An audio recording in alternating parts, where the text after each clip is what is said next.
สบายดีทุกคน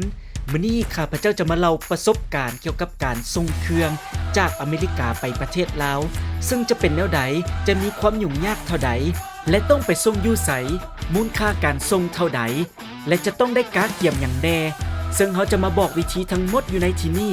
ถ้าผู้ใดสนใจขอเชิญติดตามชมได้เลย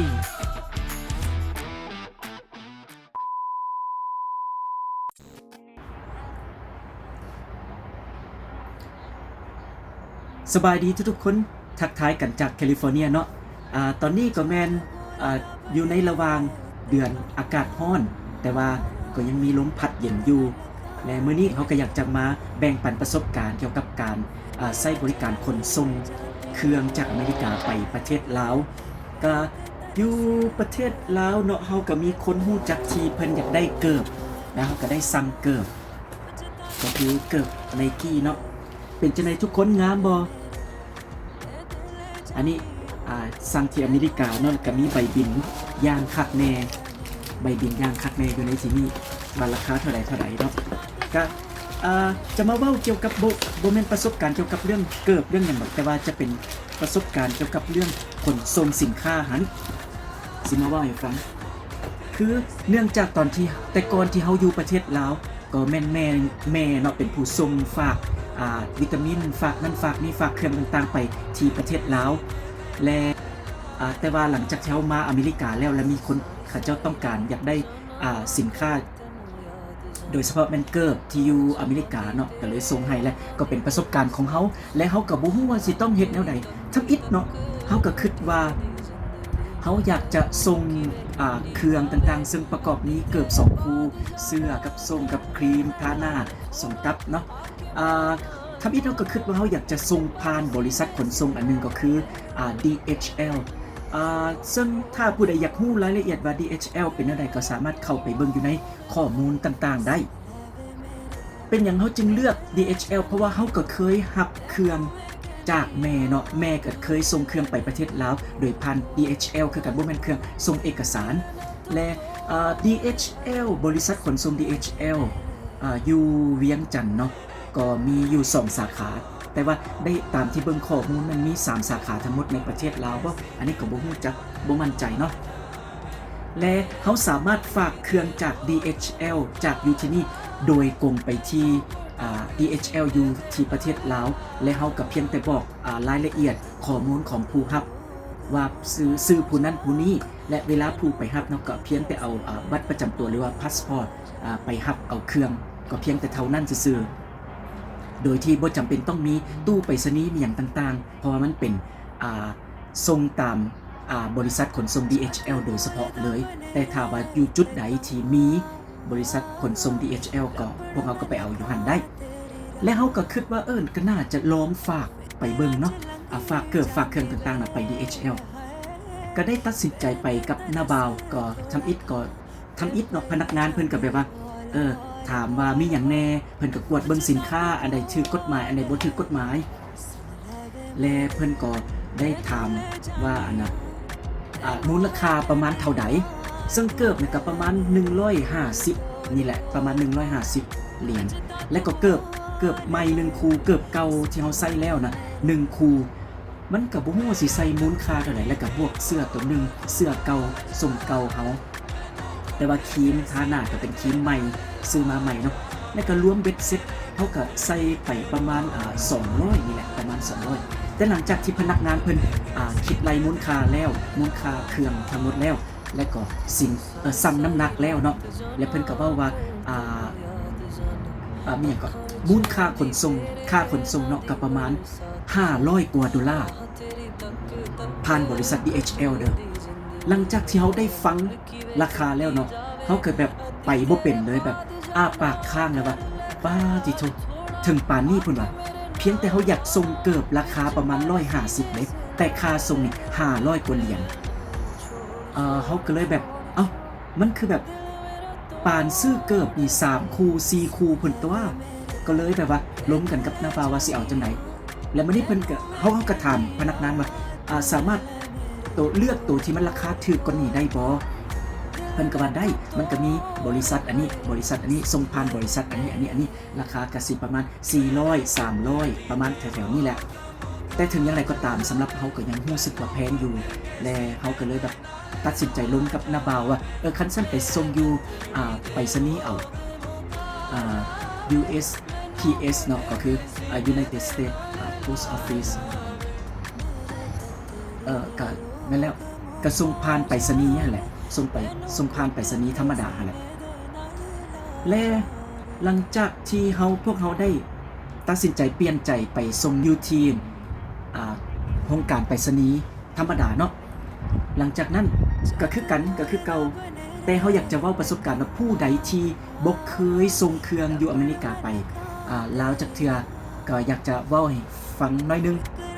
ก็คือทำอิฐเฮาก็บ่ฮู้หยังและเวลาเฮาก็ต่อคิวไปแล้วก็จับเครื่องจับหยังนั่นแหละแล้วก็ไปหลังจากที่ฮอดคิวเฮาปุ๊บเฮาก็ไปวางไว้อยู่หน้าโต๊ะหันและเขาเจ้าก็บอกว่าพวกเฮานี่บ่สามารถบ่รับแพ็คเครื่องให้เจ้าเด้อเจ้าต้องไปแพ็คเครื่องเองก็คือกล่องอยู่หั่นเจ้าเลือกตามขนาดแล้วก็แพ็คใส่กระติกสกอตพร้อมซึ่งเขาเจ้าก็เตรียมไว้ให้แล้วเขาก็เลยไปว่าโอ้แม่นว่ะโอเคก็ต้องได้ออกไปเลยไปแพ็คเครื่องไปเลือกกล่องที่มันเหมาะสมก็ใส่แล้วก็ติดสกอตในหลังจากนั้นพวกเราก็ไปต่อคิวทำอิฐเพิ่นก็บอกเพิ่นก็เอาตัวนี้มาให้เจี้ยตัวนี้มาให้เนาะแล้วเขาก็ไปเขียนแล้วก็หลังจากนั้นก็แพ็คแล้วและหลังจากนั้นก็เตรียมที่จะเอายื่นให้เขาเจ้าฮอตคิวเขาแล้วเนาะเขาก็ยื่นให้เขาเจ้าแล้วก็เครื่องที่จะฝากไปหันเป็นกล่องหันและหลังจากนั้นเพิ่นก็ถามว่าสิส่งไปไสเขาก็บอกว่าส่งออกไปประเทศลาวไปต่างประเทศแหละเพิ่นก็ว่าโอ้คันส่งออกต่างประเทศนี่จะต้องได้เขียนอีกแบบนึงเด้ซึ่งว่าบ่แม่นแบบนี้เนาะแบบนี้แม่นแบบที่แบบว่าเขาเอิ้นว่าส่งภายในเท่านั้นแต่ถ้าอยากจะส่งออกต่างประเทศจะต้องเป็นเจี้ยแบบนี้แล้วเขาก็ต้องได้เอาเจี้ยนี่มาเขียนใหม่อีกและหลังจากนั้นพวกเขาก็เข้าคิวไปอีกแล้วก็ไปต่อคิวแล้วก็จึงค่อยถึงเพียนคิวของเขากับถ้าโดนเติบเสียเวลาถ้า2เทื่อฉะนั้นอยากจะบอกเลยว่าถ้าผู้ใดที่อยากจะฝากเครื่องเนาะจะต้องได้เอากล่องอยู่ในหั่นนะมาแพ็คไว้ท่าโลดและก็ทำเจี้ยนี่นั้นข้าเจ้าถ้าว่าเป็นเจี้ยของต่างประเทศส่งออกไปต่างประเทศถ้าว่าภายในกับแมนตัวนี้และก็เขียนบาทเดียวแพ็คบาทเดียวห่อบาทเดียวแล้วก็ฮอตคิวตัวเองแล้วก็ส่งไปเลยและทำอิฐเนาะเพิ่นก็บอกให้เขียนข้อมูลอยู่ในทั้งลุ่มนี้ว่ามีหยังแน่เฮาก็ใส่ว่าเกือบ2คู่ราคา150ที่จริงแม่นโตใหม่เกือบใหม่มันราคา150แต่เกือบเก่าเฮาก็บ่ฮู้ราคาที่เฮาก็ใส่ว่ารวมนํกันเลยเป็น150และครีมสำหรับทาหน้าเนาะก็ใส่10เหรียญแล้วก็เสื้อคอม้นนะเสื้อยืดกับส้มก็เป็นส้มเก่าเสื้อเก่าส่งไปมันก็บ่ได้มีมูลค่าหยังบัดนี้เฮาก็บ่ฮู้จักสิเฮ็ดเนาะเพิ่นก็บอกว่าเฮาก็ใส่เลข0และเพิ่นก็บอกว่าบ่สามารถใส่เลข0ได้เฮาก็คิดว่าสิใส่ได้เฮาก็เว้ากับเขาเจ้าว่าแต่มันเป็นเครื่องเก่าเด้บ่เฮาก็บ่ฮู้ว่าซื้อมาเท่าไหร่เพิ่นก็ว่าบ่เป็นหยังเจ้าอยากเขียนเท่าไหร่ก็ได้โลดแต่ขอบ่ให้เป็นเลข0เฮาก็เลยคิดว่าโอเคใส่2เหรียญนั่นแหละแล้วบัดนี้เบ็ดเสร็จแล้วเขาเจ้าแปลว่าอยากเบิ่งมูลค่าทั้งหมดว่ามันอยู่ในเกณฑ์เท่าไหร่เกณฑ์แบบเกินหั่นบ่มันต้องจ่ายพิเศษหรือว่าลุดเกณฑ์ของมันกับกระจายธรรมดาแบบนี้หั่นนะก็เพียงแต่เท่านั้นหลังจากที่เฮาใส่ข้อมูลอีหยังต่างๆแล้วและเฮาก็เลยแบบว่าฝากเขาเจ้าเนาะก็ทำอีกก็1ถามมูลค่าและ2ก็สั่งน้ำหนักและหลังจากนั้นเขาเจ้าก็บอกราคาว่าทั้งหมดหั่น80ปลายเหรียญ80ปลายเหรียญลื่นกันกับ DHL นะหลายที่ฝากผ่านห้องการไปรษณีย์หั่นนะและหลังจากนั้น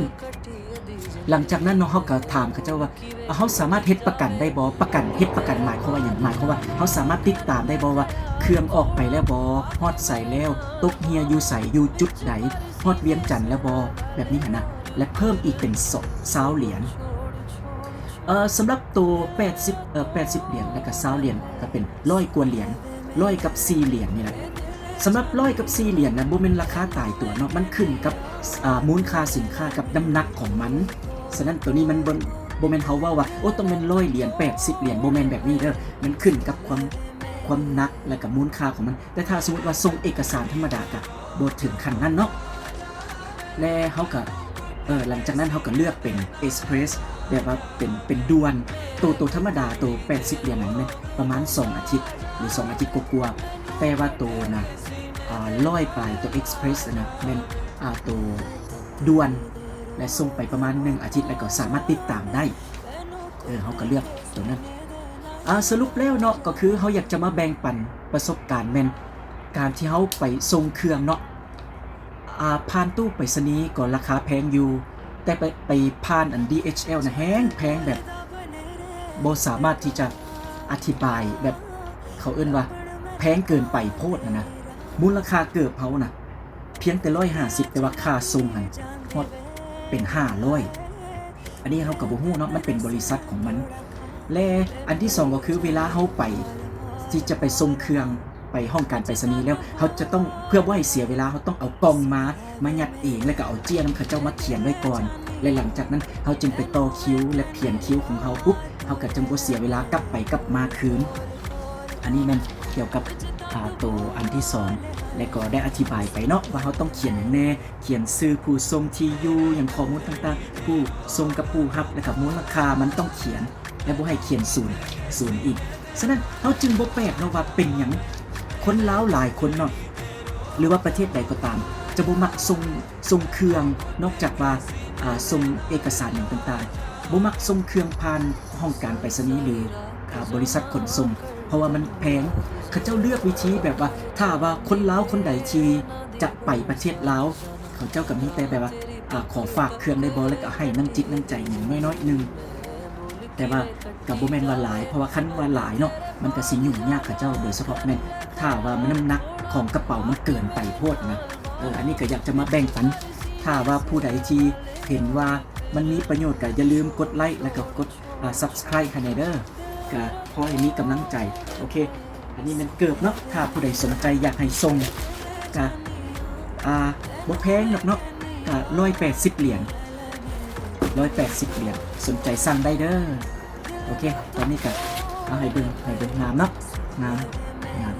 โอเคตอนนี้ก็ขอบใจหลายขอบใจสำหรับที่ติดตามถ้าเบิ่งโอกาสหน้าว่าเขาจะเล่าประสบการณ์อันใดให้ทุกคนได้ฟังเบิ่งเนาะโอเคตอนนี้ขอบใจขอกล่าวคำว่าบ๊ายบาย